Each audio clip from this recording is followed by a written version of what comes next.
Hey everybody, this is a quick video in case you have a Peloton Tread Plus treadmill and you need to do a hard reset to the factory default settings on it. Now you're going to want to do this for one of two reasons. The first one is troubleshooting.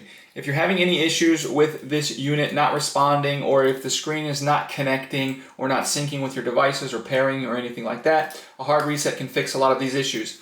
You're going to need to set it up again because it will all be wiped off of it.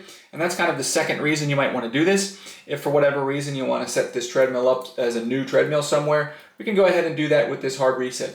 So basically what we need to do is, the first thing we need to do is we need to find the power switch on here. So you can do that if you follow the power cable from wherever it's plugged into the wall. Just follow that power cable to the front side of the treadmill base, and the red switch right next to where it plugs in, we're going to flip that red switch to off behind the power cable at the base. So it's the little circle, there's a line and a circle, it's the circle that indicates off. So once we do that, we're going to hold down the volume up button, which is located just below the touch screen, and continue to hold it. And while holding that volume up button, we're going to switch on that red switch again, turn it back on.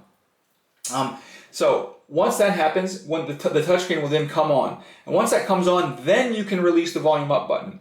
And so from there, you're going to use the volume buttons up and down to navigate through the menu that you should get, the recovery menu. And you're going to navigate to wipe data, factory reset, and then press and hold either of the volume buttons to select it. So you'll tap to go to toggle through, and then press and hold to select wipe data, factory reset. Then you'll get a confirmation screen, and again you'll need to tap to navigate and press and hold to select yes.